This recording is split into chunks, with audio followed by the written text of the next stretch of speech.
Monsoon सत्र का चौथा दिन संसद में चन्नी ने मूसेवाला हत्याकांड का किया जिक्र। बोले, युवाओं को मारा जा रहा, किसानों को खालिस्तानी बना रहे, मणिपुर हिंसा, ये सब इमरजेंसी। पंजाब सीएम ने नीति आयोग की बैठक का किया बहिष्कार, शामिल नहीं होंगे भगवंत मान। इंडिया ब्लॉक के फैसले का समर्थन। सीबीआई केस में केजरीवाल की न्यायिक हिरासत 8 अगस्त तक बढ़ी। ईडी केस में 31 जुलाई तक जेल में रहेंगे अरविंद केजरीवाल। सुप्रीम कोर्ट से जमानत के बावजूद बॉन्ड नहीं भरा। यूपी पुलिस की रद्द परीक्षा की नई तारीखों का ऐलान। 60,000 पदों के लिए 5 दिन होगा एग्जाम। 30 लाख छात्र शामिल होंगे, फ्री में बस यात्रा। मेरठ प्रयागराज मंडल के जनप्रतिनिधियों से सीएम की बैठक आज शाम 6:30 बजे प्रयागराज मंडल की होगी समीक्षा बैठक। लोकसभा चुनाव के परिणामों की समीक्षा में जुटे सीएम। 27 और 28 जुलाई को बीजेपी का देश भर में प्रबुद्ध वर्ग सम्मेलन कार्यक्रम। बजट को लेकर पूरे देश में प्रेस वार्ता करेंगे बीजेपी के नेता। बड़े शहरों में प्रेस वार्ता, प्रबुद्ध वर्ग सम्मेलन का होगा आयोजन। की न्यूज़, खबरों का सारथी।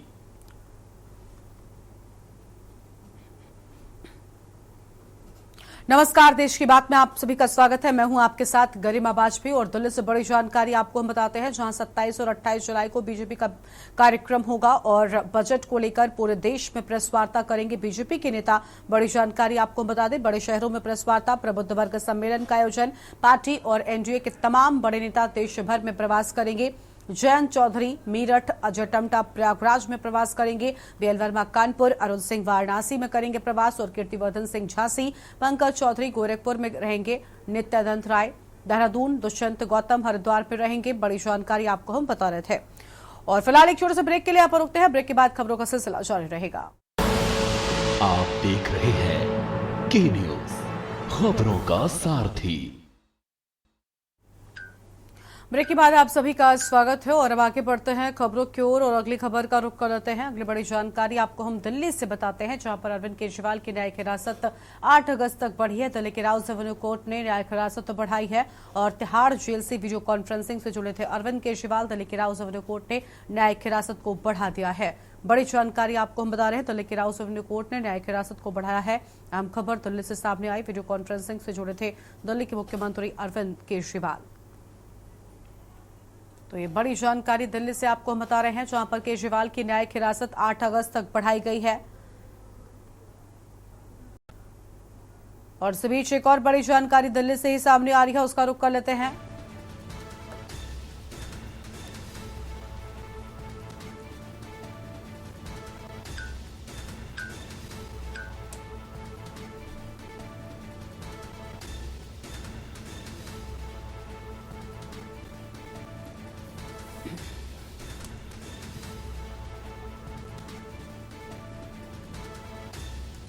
दिल्ली से खबर।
तो यह हम खबर आपको हम बता रहे हैं, तिहाड़ जेल से वीडियो कॉन्फ्रेंसिंग से जुड़े थे अरविंद केजरीवाल।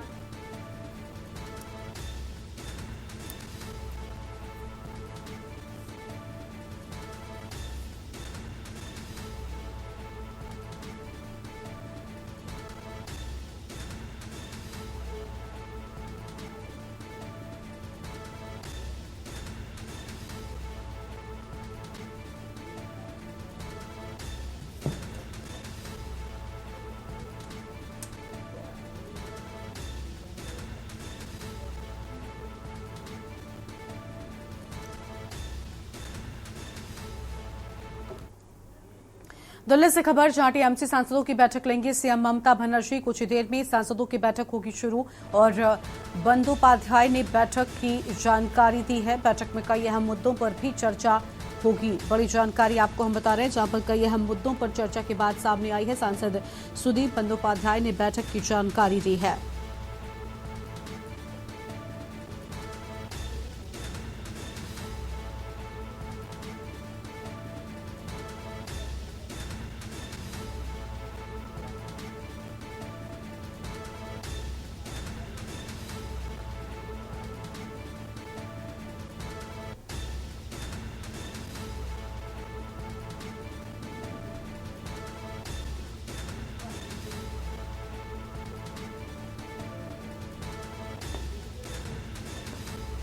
दिल्ली से खबर, टीएमसी सांसदों की बैठक लेंगी सीएम ममता बनर्जी।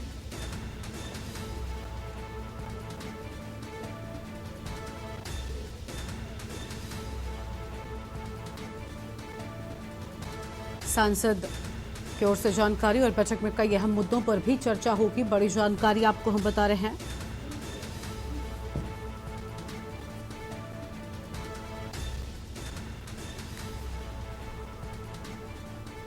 दिल्ली से अगली खबर, जहां पर आरएसएस प्रमुख मोहन भागवत का 2 दिवसीय दिल्ली दौरा है। मोहन भागवत 27 और 28 जुलाई को दिल्ली में रहेंगे और संगठन से जुड़े कार्यकर्ताओं के साथ बैठक होगी।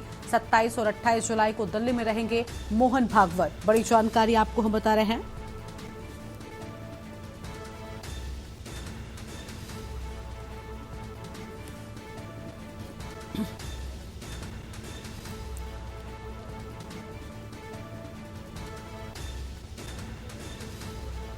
दिल्ली से खबर, बड़ी जानकारी आपको हम बता रहे हैं।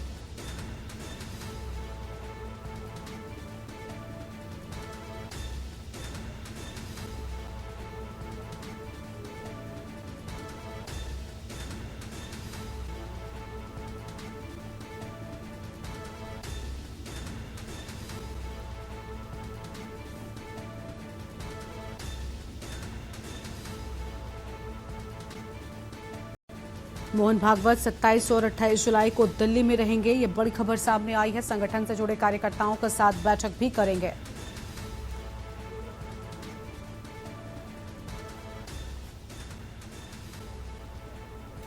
अगली खबर दिल्ली से आपको हम बताते हैं। अगली बड़ी जानकारी भी दिल्ली से सामने आई है। तो दिल्ली से खबर, 27 और 28 जुलाई को बीजेपी का कार्यक्रम, बजट को लेकर पूरे देश में प्रेस वार्ता करेंगे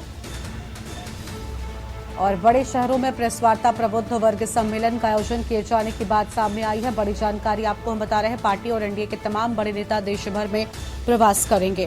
तो यह अहम खबर आपको हम बता दें, जहां पर जयंत चौधरी मेरठ, अजय टम्टा प्रयागराज में प्रवास करेंगे। बड़ी खबर आपको हम बता रहे हैं।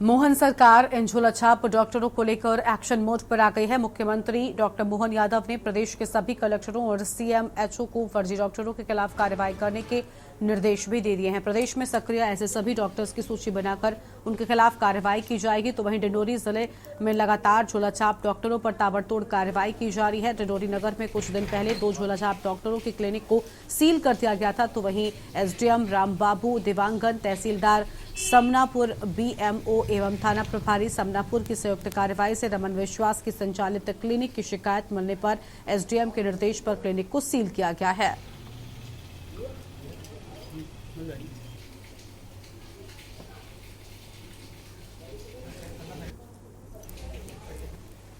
देख रहे हैं लगातार हमारी जो टीम है जिले की दरअसल में झोलाछाप डॉक्टरों पर कार्रवाई कर रही है।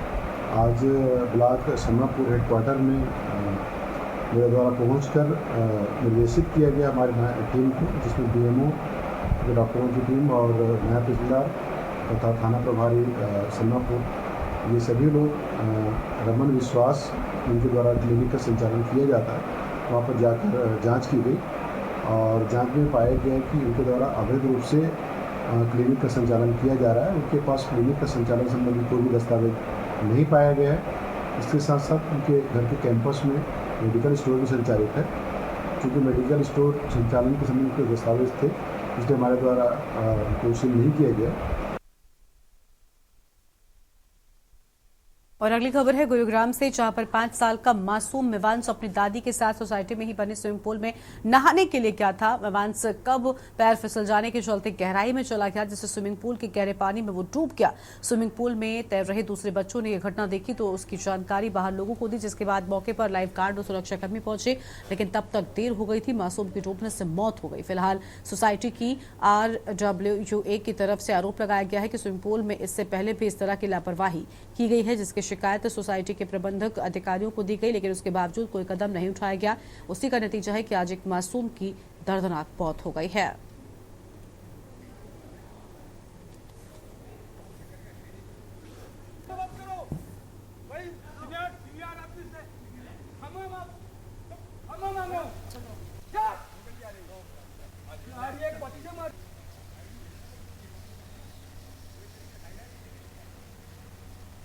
पे 3 RWs एक साथ में मिलके रहती हैं और ये कॉमन क्लब एरिया है सबका। ठीक है। तो जैसे कि group captain Sandeep Sharma sir ने भी बताया कि यहाँ पर बहुत सारी समस्याएं हैं, लेकिन ये जिस तरह से जो लाइफ है वो जो थ्रेट में आया है because of negligence of the maintenance, because of negligence of PPTP, it is very very alarming.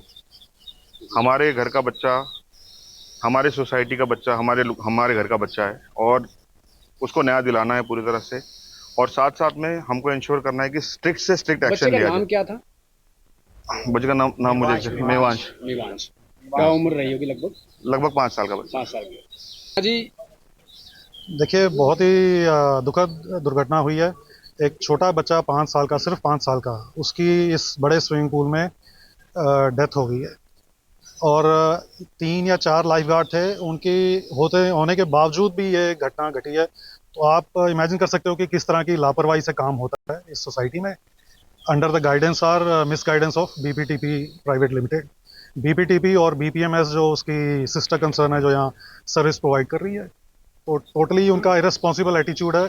और ये पहली घटना नहीं है, डूबने की 1-2 घटना और भी हुई हैं बच्चों के साथ। 8 बजे पता लगा कि ऐसे ऐसे बच्चा जो है सोसाइटी का अपना एक स्विमिंग पूल में डूब गया, और जैसे वो डूबाना तो आप ये लगाओ कि पता लगा कि बच्चा मतलब ही इज नो मोर, तो मतलब रोंगटे खड़े हो गए सर। क्योंकि एक बच्चा, आप सोचो ना कि मतलब एक आदमी का कलेजे का टुकड़ा होता है ना।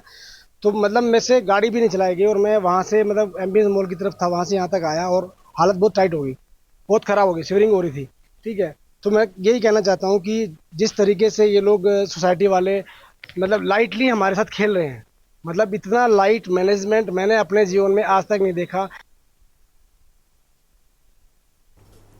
सुबह लोगों के लिए काफी राहत वाली रही। जिस तरह से लोगों पिछले दिनों से काफी उमस से भरी गर्मी का सामना कर रहे थे, तो वही सुबह हुई तेज बरसात ने लोगों को राहत देने का काम किया है। सुबह से शुरू हुई तो बरसात में पूरे शहर को जलमग्न कर दिया। चारों ओर सड़कें पानी से लबालब हो गई, जिससे जहां सारे शहर में पानी भर गया, तो वहीं लोगों को घरों में भरे पानी को भी बाल्टी से निकालना पड़ा है। थोड़ी सी बरसात में सड़क टूट जाती है और लोग जलभराव का सामना करने लगते हैं।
डॉक्टरों की हड़ताल का फरीदाबाद में मिला जुला असर देखने को मिला है। डॉक्टरों की व्यवस्था की गई, जो आने वाले गंभीर मरीजों को रेफर कर रहा था, तो वहीं ओपीडी में ज्यादातर डॉक्टर अपनी सीट पर नजर आए। जिन सीटों पर डॉक्टर नहीं थे, उन सीटों के लिए वैकल्पिक डॉक्टर की व्यवस्था की गई। बरसात का दिन होने के चलते आज अस्पताल में भीड़ भी कम थी, तो वहीं लोगों को भी पता चला कि हड़ताल है, इसलिए लोग भी कम आए हैं।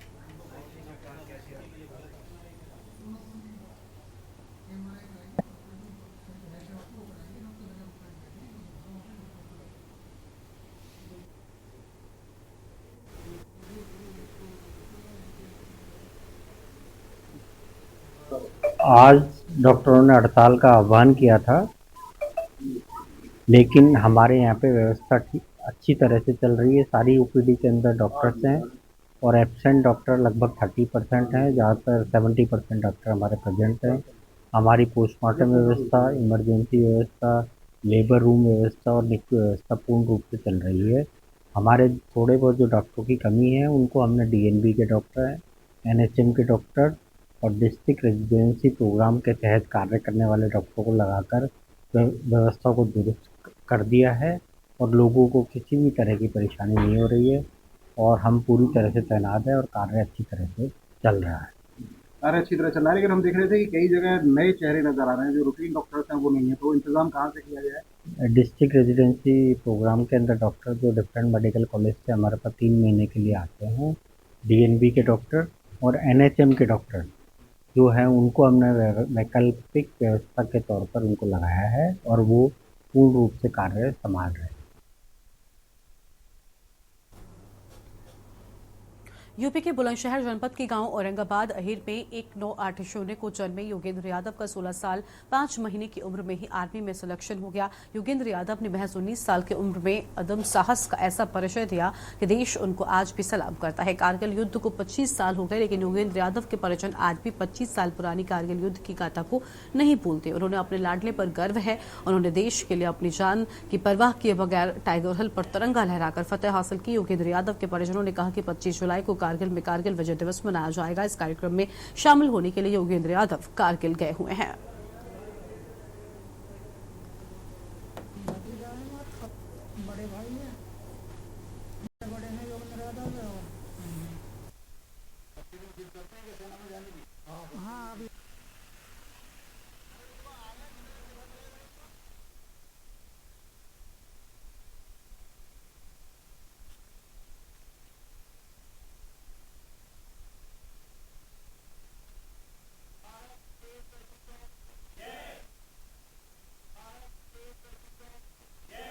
तो 25 वर्ष बाद कल 26 जुलाई को, जो आज अगर बात की जाए कारगिल युद्ध को 25 वर्ष बीत चुके हैं और कल विजय दिवस के रूप में मनाया जा रहा है। देखिए मेरे साथ एक युवा मौजूद हैं और किस तरह से वो जो हमारे देश के जवानों ने जो शहादत दी थी, जो देश के जवान शहीद हुए थे, उनकी याद में देखिए मेरे साथ एक युवा मौजूद हैं और वो कुछ चंद लम्हों के द्वारा अपनी बात तमाम देश के जवानों के लिए, देश के युवाओं के लिए और नई पीढ़ी के लिए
कुर्बानी, ऐ मेरे वतन के लोगों, जरा आँख में भर लो पानी।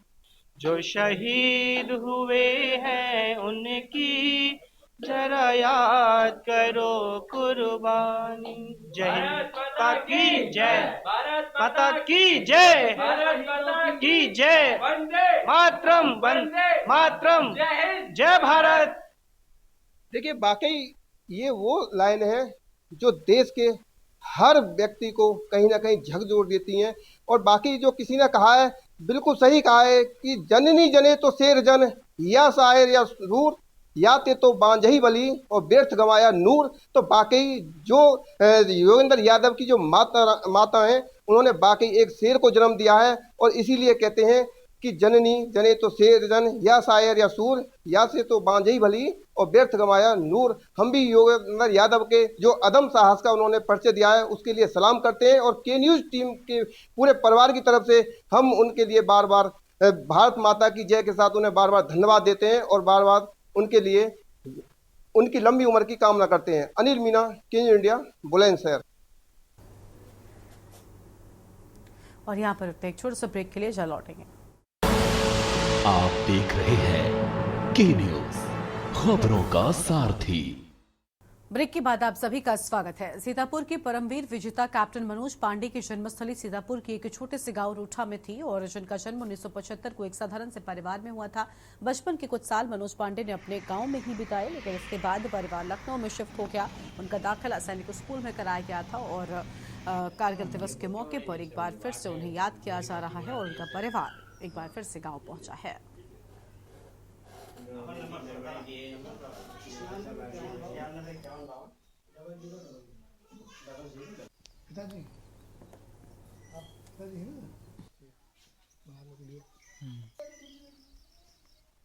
सीतापुर में अगर बात की जाए कैप्टन मनोज पांडे की तो सीतापुर का नाम गौरव से देखा जाता है और काफ़ी शान से भी लोग यहाँ उनका नाम लेते हैं।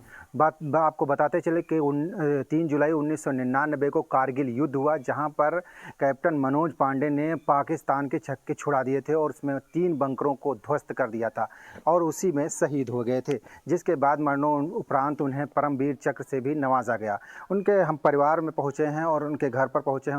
उनके पिताजी हमारे साथ हैं, उनसे बात करेंगे आखिर क्या किस तरह से रहे हैं और क्या उनको मिला है और सरकार के द्वारा उन्होंने क्या मदद उनको आप भी तक मिल पाई है।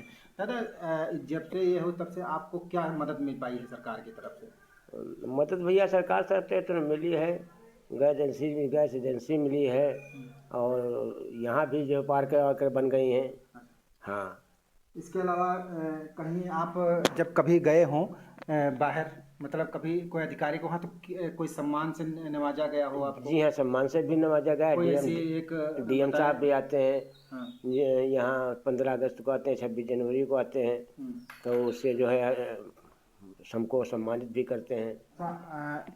इनके भाई भी हैं हमारे साथ, वो उनसे भी बात करेंगे। दादा, आप बताएं कि कैसे आपके भाई थे और कितना जो है सम्मान आपको उनकी वजह से मिल रहा है? उनकी वजह से भैया बहुत ज़्यादा सम्मान हम लोगों को मिल रहा है। देश में कहीं भी जाते हैं तो उनके भाई की वजह से ही आज हमारी लोगों की पहचान है हमारी।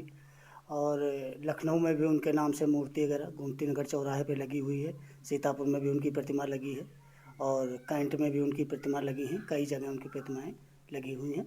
अभी हमारे छोटे भाई कारगिल गए हुए हैं आज, तो कल विजय दिवस वहाँ मनाया जाएगा, तो वो वहाँ पे सम्मिलित होंगे और कल यहाँ पे एनसीसी द्वारा एनसीसी कैडेट द्वारा प्रोग्राम यहाँ स्मारक पे भी संपन्न किया जाएगा। आप परिवार को कोई मदद मिल पाती है आप लोगों को जब से शहीद हुए? हाँ, बहुत सी मदद परिवार को हर प्रकार की सरकार की तरफ से हम लोगों को मदद मिलती है।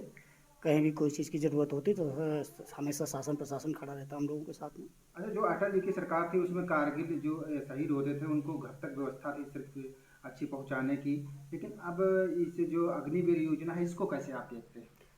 देखिए, अग्निवीर योजना भी आगे चल के समय में इसके जो परिणाम समझ में आएंगे। अभी तो शुरुआत हुई है, अभी तो लोग कई तरह के विचार है इसमें, लेकिन अग्निवीर योजना भी हम लोगों के देखते हुए ठीक है। हाँ, हर घर में एक देशभक्त पैदा होगा उससे, उसकी तैयारी सरकार करा रही है। नहीं तो ये केवल 5 साल के लिए ऐसा है? अब अभी कल देखिए, कल ही न्यूज़ में आया कि 10% बीएसएफ ने भी उनको आरक्षण दे दिया है। सरकारी भी नौकरियों में उनको 10% आरक्षण है वहाँ से जाने के बाद। और फिर उसके बाद उनको जो ट्रेनिंग दे दी जाती है अग्निवीरों को, उससे उनको काफ़ी फ़ायदा मिलेगा भैया सिविल सेक्टर में भी।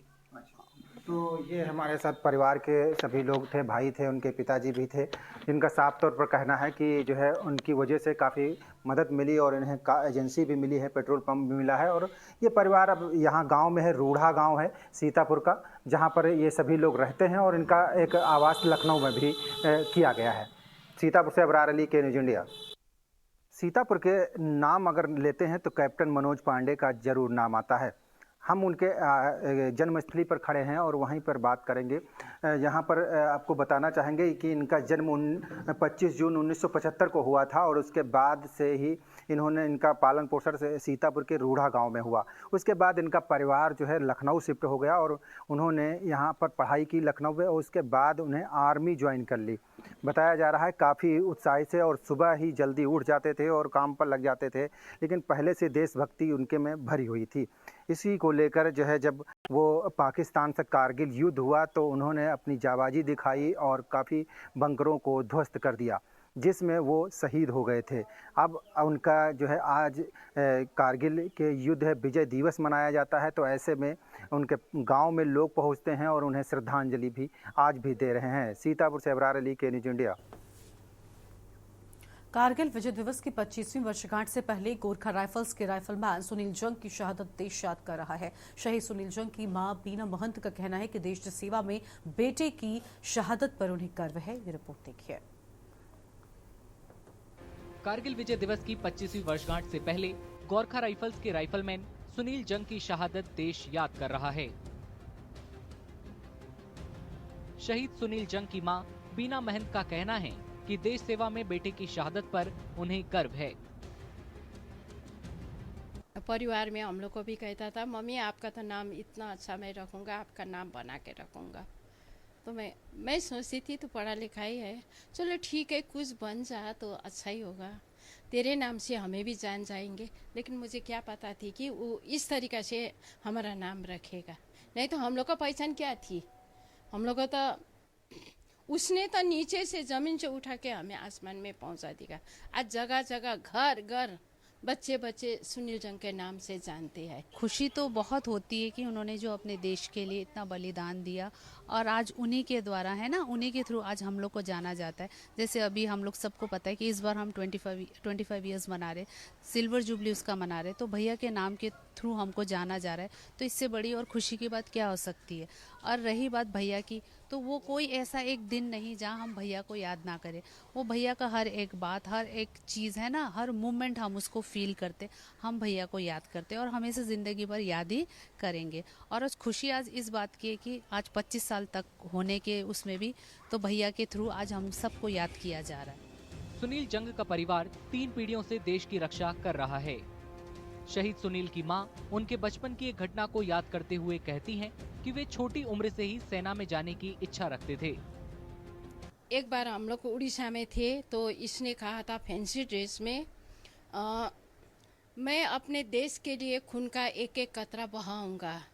तब उसी समय इसने मरने का एक्टिंग भी की और उस समय इसको फर्स्ट अवार्ड भी मिली। तब इसने जवानी में अपना वचन उसने पूरा किया जो उसने कहा था और उसने अपने देश के लिए अपने आप को सेक्रीफाइस की। सुनील जंग 16 साल की उम्र में गोरखा राइफल्स में शामिल हुए थे। महज 20 साल की उम्र में 15 मई 1999 को देश के लिए उन्होंने सबसे बड़ा बलिदान दे दिया था। प्राची के द्वारा कमर यात्रा को लेकर दिए गए विवादित बयान पर देवबंदी उलेमाओं ने नाराजगी व्यक्त की है। उलेमा मुफ्ती असद कासनी ने कहा कि साध्वी प्राची हमेशा से ही विवादित बयान देकर देश का माहौल खराब करने का प्रयास करती हैं। कमर यात्रा को लेकर सुप्रीम कोर्ट का निर्णय आ चुका है और अतः अब इस प्रकार की बातें करना कानून और संविधान के लिए ठीक नहीं है।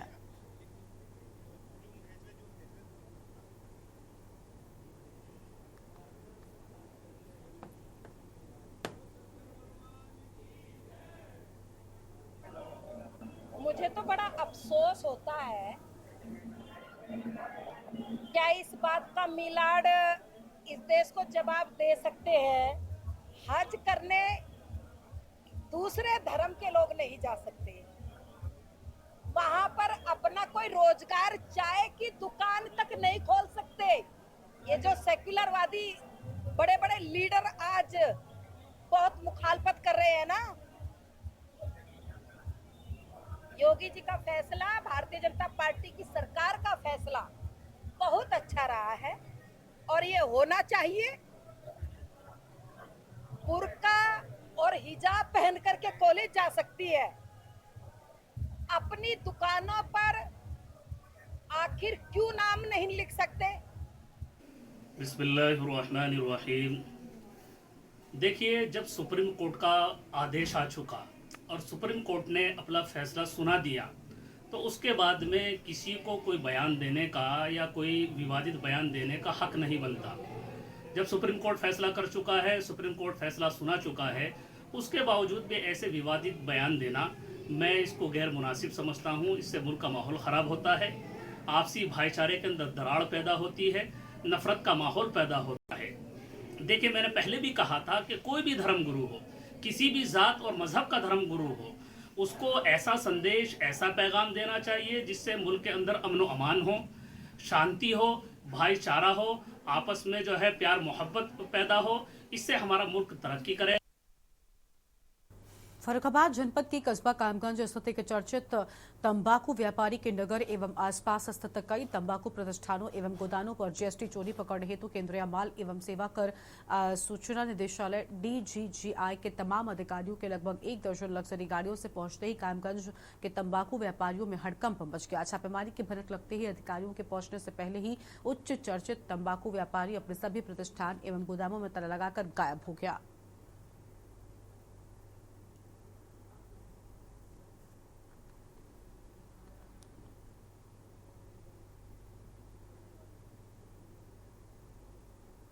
और इसके साथ ही आपको बता दें कि ये पूरा मामला जब सामने आया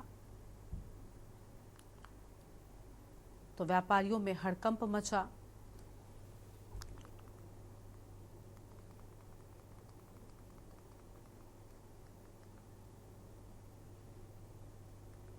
और के न्यूज के विशेष संवाददाता सतीश गुप्ता के द्वारा अधिकारियों से छापेमारी के बाबत जानकारी करने का भी प्रयास किया गया, लेकिन उन्होंने कुछ भी बताने से स्पष्ट मना कर दिया।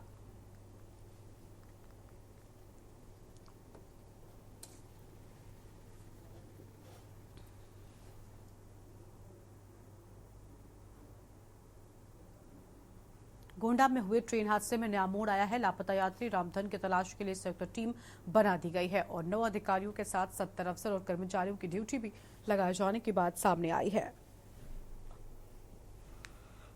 और पेकोरा गांव पहुंचकर घटनास्थल पर लापता यात्री की संयुक्त टीम खोजबीन करेगी। गोंडा डीएम की सिफारिश पर डीआरएम लखनऊ ने संयुक्त जांच कमेटी बनाई है। लापता यात्री की खोजबीन कर यूपी सरकार, गोंडा जिला प्रशासन के साथ रेलवे बोर्ड को रिपोर्ट भेजी जाएगी। गोंडा जिले में तरबगंज थाना क्षेत्र की रहने वाली रामा देवी ने डीएम से की थी लापता बेटे रामधन की तलाश करवाने की मांग। तरबगंज थाना क्षेत्र अंतर्गत उमरापुर उद्वत नगर गांव का रहने वाला है लापता रामधन।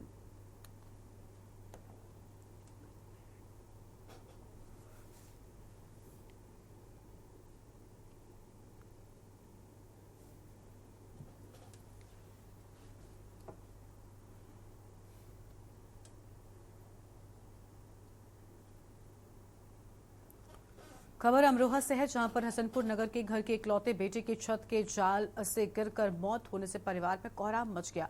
इकलौते चिराग की मौत से परिजनों का रो रो कर बुरा हाल है। बता दें कि हसनपुर नगर के मोहल्ला कोट निवासी मरहूम वकील का बेटा आकिल दिन में छत के जाल से नीचे गिर गया था, जिससे गंभीर रूप से घायल हो गया था। परिजन उपचार कराने के लिए उसे मेरठ ले गए, लेकिन उसकी हालत में सुधार नहीं हुआ।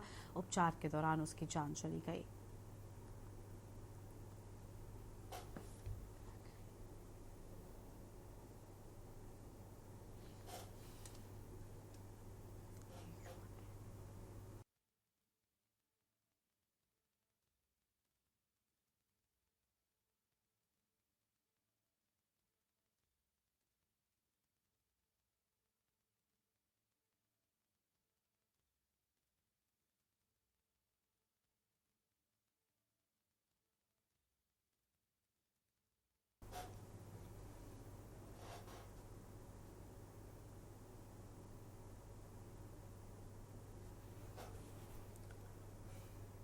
उत्तर प्रदेश के जनपद मुरादाबाद में इरशाद अली शिव भक्तों के लिए कांवड़ तैयार कर रहे हैं।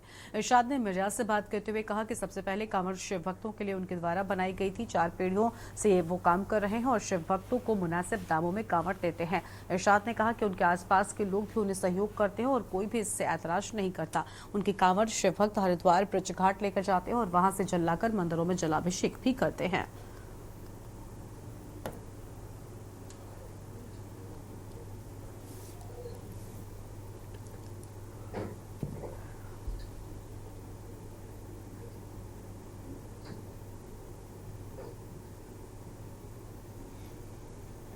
तो ये 88 नंबर हमारे घर पर लेके जा रही है। अच्छा, आपसे पहले कौन बनाता था इसे? सबसे पहले हमारे दादाजी बनाते थे, फिर हमारे ताऊजी ने बनाई, फिर हमारे वालिद साहब ने बनाई, उसके बाद हम कहाँ ये कावड़े लेकर जाते हैं यहाँ से? जी श्रद्धालु हरिद्वार ब्रिज घाट, ये यहाँ से रवाना।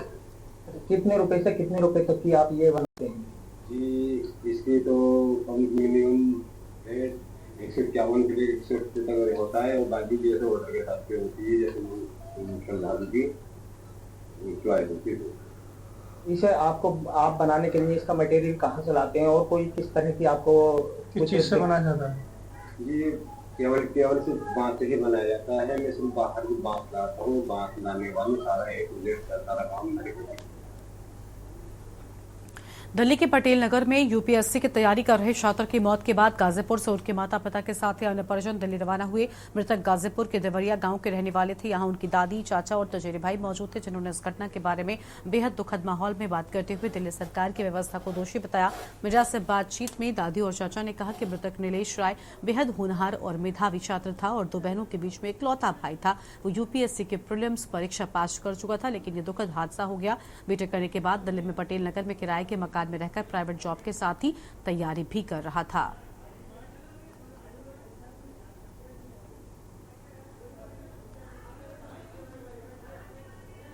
क्या नाम था? ये नीलेश कुमार राय इनका नाम है।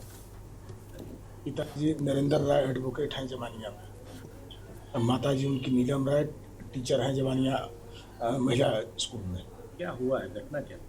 घटना की सूचना हम लोगों को आज सुबह 10 बजे प्राप्त हुई है। टेलीफोन के माध्यम से दिल्ली से लोगों ने बताया कि आपके घर का एक लड़का कल 3 बजे करीब करंट लगने से मृत्यु हो गई है। तो हम लोगों ने इसकी जांच करने के लिए वकील साहब को टेलीफोन किया गया, तो बदहास अवस्था में वो बताया कि हम राम मनोहर लोहिया हॉस्पिटल में पहुंच गए हैं। अचानक मुझे जानकारी प्राप्त हुई, मैं दिल्ली में। लड़के के पिताजी हादसा हुआ है, जो करंट लग गया है दिल्ली में उनको, और वो हमारा नाती है। हाँ। कैसे जानकारी हुई आप? जानकारी उनसे छोटा एक भाई हमको नाती वो भी लगेगा, वही नैनीताल से फोन किए कि अम्मा आप जानती हो कि नहीं नीलेश भैया का डेथ हो गया। कैसे जानकारी, मतलब क्या हुआ? जानकारी मिली थी कि कैसे क्या हुआ? कितनी नहीं जानकारी मिली थी फोन से। कब हुई घटना ये? कल शाम को। और फिर यहाँ पर कौन कौन है परिवार में आप लोगों के अलावा? हाँ बस हम ही लोग हैं, यहाँ सब हैं, हम ही लोग हैं। परिवार में यही है, सब बाहर रहते हैं। माताजी पिताजी नहीं, वही दिल्ली गए हैं। क्या करते हैं ये लोग? वो एक टीचर है, एक वकील है। अच्छा। माताजी टीचर हैं और पिताजी वकील हैं। अच्छा, ये जो बेटा है ये क्या करता था? इंजीनियर थे और तैयारी कर रहे थे। बिजनौर के नगीना इलाके में उस वक्त हड़कंप मच गया जब एक विवाहिता की संदिग्ध परिस्थितियों में मौत हो गई। मृतका के परिजनों ने पति और ससुराल वालों पर हत्या का आरोप लगाते हुए पुलिस से कार्रवाई की मांग की है। मौके पर पहुंची पुलिस ने शव को कब्जे में लेकर पोस्टमार्टम के लिए भेज दिया है और कानूनी कार्रवाई में जुट गए हैं। पूरा मामला बिजनौर के नगीना थाना क्षेत्र का है, जहां के मोहल्ला काजी सराय के रहने वाले दिलशाद की शादी लगभग 8 साल पहले सोहरा थाना क्षेत्र के ग्राम कुरी बांगर के रहने वाले साबिर की बेटी शाइस्ता से हुई थी और शाइस्ता के 3 छोटे छोटे बच्चे हैं। मृतक के भाई का कहना है कि उसकी बहन को उसका पति और ससुराल वाले दहेज के लिए अक्सर तंग करते रहते थे और उसे लगातार परेशान करते थे।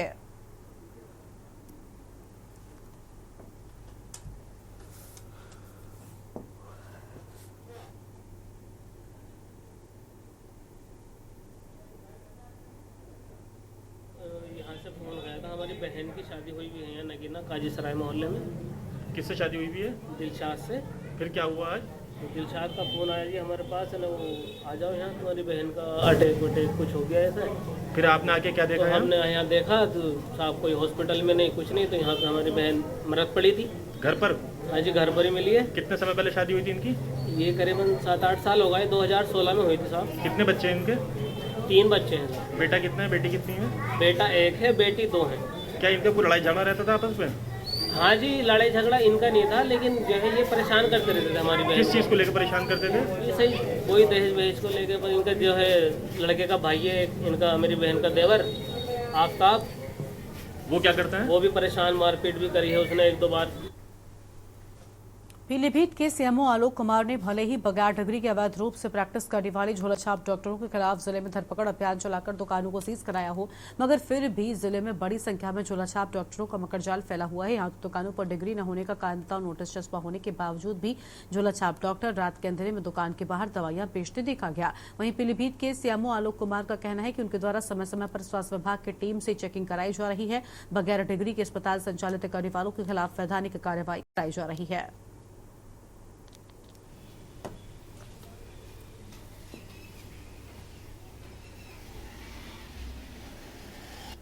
अपराध जगत से लेकर सामाजिक हर छोटी बड़ी खबर के लिए बने रहिए पब्लिक वाइब के साथ। अभी 1 साल हुआ था। 1 साल से कर रहे थे। तो नोटिस कौन लगा के गया था? मुझे मालूम नहीं, डॉक्टर लोग। डॉक्टर साहब आए थे।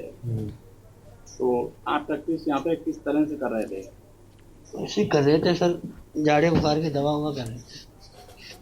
मौसम बदलते में मौसम बीमारियां शुरू हो जाती है। सर्दी होती है, फीवर भी आने लगती है, सर्दी बुखार भी होता है, निमोनिया बन के लेटिन बच्चों के लिए आने लगती है। ज्यादातर जो है ऐसे में कैसे मरीज आ रहे हैं? बच्चों में ये चीज ज्यादा होती है, सियानों में होती है? बच्चों में भी हो जाती है, शहरों में कोई। अच्छा, क्या प्रयास किए जाएंगे? नहीं, जो उसको हम गए थे वहाँ पर तो वो उसको नोटिस चस्पा करके आए थे, क्योंकि दुकान उसकी बंद मिली थी।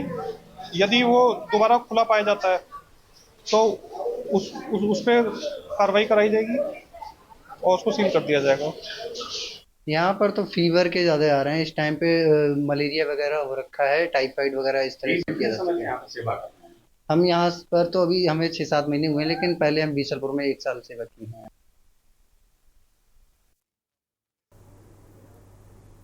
कलयुगी लड़के ने रिश्तों को शर्मसार करते हुए अपनी ही मां का कत्ल कर दिया है। सचिन पाल पुलिस की पूछताछ पर बताया कि उसकी मां उसे काम पर जाने के लिए विवश कर रही थी। मां ने 2-3 थप्पड़ मार दिए। इस बात से गुस्सा होकर सचिन ने अपनी मां के मुंह पर मुक्का मार दिया और उसे धक्का दे दिया। फिर लोहे के सिलबट्टे से कई वार कर दिए और जिससे उसकी मां की मौत हो गई। फिर उसने कमरे का सारा सामान बिखेर दिया, जिससे ये पता चल सके कि लूटपाट करके हत्या की गई है। पुलिस ने हत्या में इस्तेमाल हुआ सिलबट्टा भी अपने कब्जे में ले लिया है।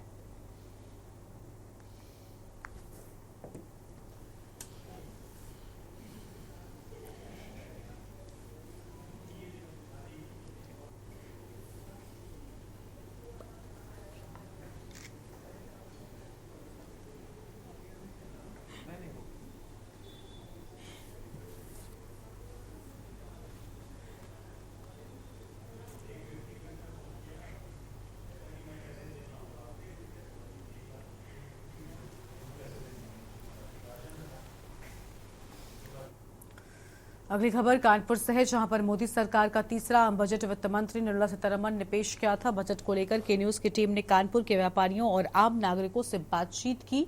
आम नागरिकों ने बजट पर विपक्षी प्रतिक्रिया दी है। उनका कहना है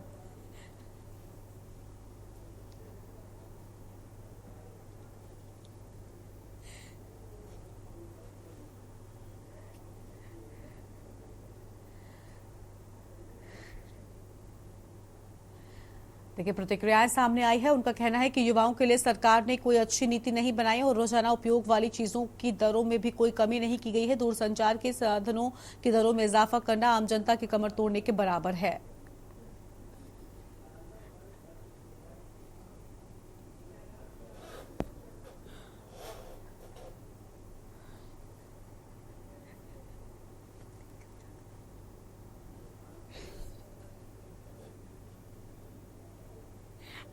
क्षेत्र की जो बात अगर आप कर रहे हैं तो सामान्य बजट है, उसमें किसी भी तरीके कोई जीएसटी में राहत तो मिली नहीं व्यापारी को, और जो आयकर में भी छूट की मांग चल रही थी हम लोगों की, उसका भी स्लैब कोई विशेष परिवर्तन नहीं किया इन्होंने। एक आम आदमी के हिसाब से तो कोई खास बजट नहीं है कि जिससे कि आम आदमी को फ़ायदा मिल सके।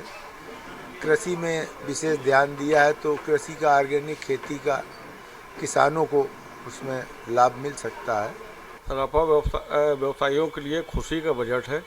हम लोगों के पिछले 10 सालों से मांग चल रही थी कि कस्टम ड्यूटी को कम किया जाए, जो कि सरकार ने इस बार 15% से घटाकर 6% कर दी है, जिससे कि व्यापारी जगत में बहुत ही खुशी की लहर है।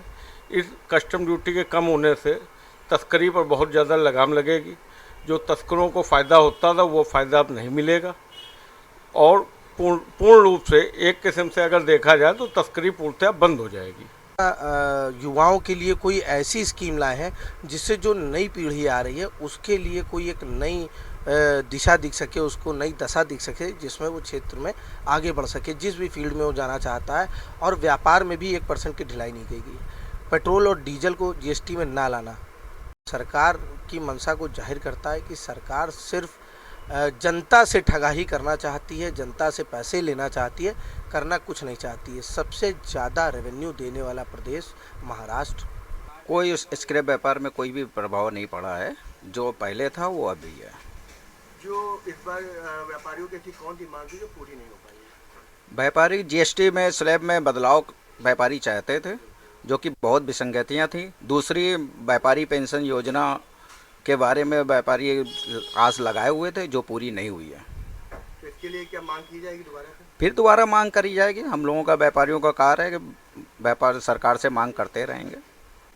इस सरकार द्वारा जो तीसरा बजट पेश किया गया है, अगर हम आम जनता की बात करें तो आम जनता का कहना रहा कि जो रोज़ाना इस्तेमाल करने वाली खान पान की चीज़ें हैं उसमें उनको कमी देखने को मिलनी चाहिए थी, मगर कोई कमी देखने को उनके रेट में नहीं मिली है। और पेट्रोल डीजल की बात करें तो उसमें भी उनके भी दरों में कमी होनी चाहिए, तो वो भी देखने को नहीं मिली है। अगर व्यापारियों की बात करें तो सराफा व्यापारियों का कहना रहा कि ये बजट जो है वो उनके पक्ष में हुआ है।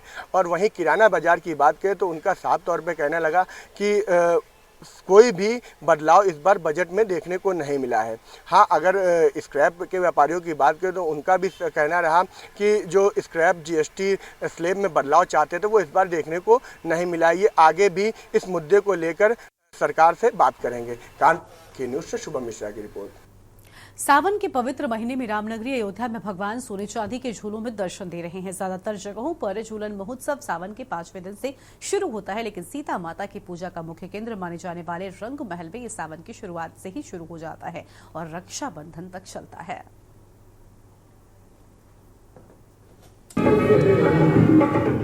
सावन के पवित्र महीने में रामनगरी अयोध्या में भगवान सोने चांदी के झूलों में दर्शन दे रहे हैं। ज्यादातर जगहों पर झूलन महोत्सव सावन के 5वें दिन से शुरू होता है, लेकिन सीता माता की पूजा का मुख्य केंद्र माने जाने वाले रंग महल में यह सावन की शुरुआत से ही शुरू हो जाता है और रक्षाबंधन तक चलता है। परंपरा गुरु पूर्णमासी से लेकर के और रक्षाबंधन तक चलती है, जिसमें उनकी उपासना थी कि चतुर्मासा भी लग जाता है। और भगवान जैसे तीज को यहाँ अयोध्या में झूला गलता, कहीं पंचमी को गलता है, लेकिन हमारे यहाँ आचार्य ने एक चतुर्मासा या उनके अनुष्ठान के तहत कि ठाकुर जी को हम 1 महीने झूला झूला। झूले में भगवान राम और माता सीता के दर्शन के लिए दूर दूर से भक्त अयोध्या पहुंच रहे हैं। बहुत अच्छा लग रहा है, बहुत उत्साहित रहते हैं, हमें बराबर इंतजार करते हैं इसमें आने का। और ख़ासतौर से अयोध्या जी का आने का जो भी मौका मिलता है, इस तरह से कोई भी फंक्शन में, कोई भी त्यौहार में, तो हम ज़रूर आने की कोशिश करते हैं। बहुत अच्छा यहाँ पे बहुत दिमाग को शांति मिलती है। और यहाँ धूमधाम से कजरी भगवान का गाया जाता है और देश विदेश से जो भी लोकल है बाहर से आते हैं और आनंदपूर्वक झूला झुलाते हैं। और संत महात्मा भी यहाँ आते हैं, झूला झुलाते हैं और आनंद भगवान के झूला लेते हैं। झूला अच्छा लगता है। यहाँ पे राम मंदिर भी बहुत अच्छा बन गया है, देखने में बहुत खूबसूरत है, अच्छा लगता है, बहुत देखने काबिल हो गया है। सावन झूला बहुत उत्साह के साथ मनाया जाता, पूरा 1 महीने चलता है यहाँ पे। हाँ, हम कल झूला झुला रहे थे यहाँ। कैसा लगा? अच्छा लगा, बहुत अच्छा लगा। रंग महल में ठहरे हुए हैं हम लोग, वहाँ पे झूला 1 महीने तक पड़ा रहता है। कितनी उत्साहित? बहुत अच्छा लगता है। इस बार सावन महीने की शुरुआत 22 जुलाई से हुई है। सावन के पहले दिन से ही अयोध्या में भगवान राम के दर्शन करने वाले भक्तों में काफी इजाफा हो गया है।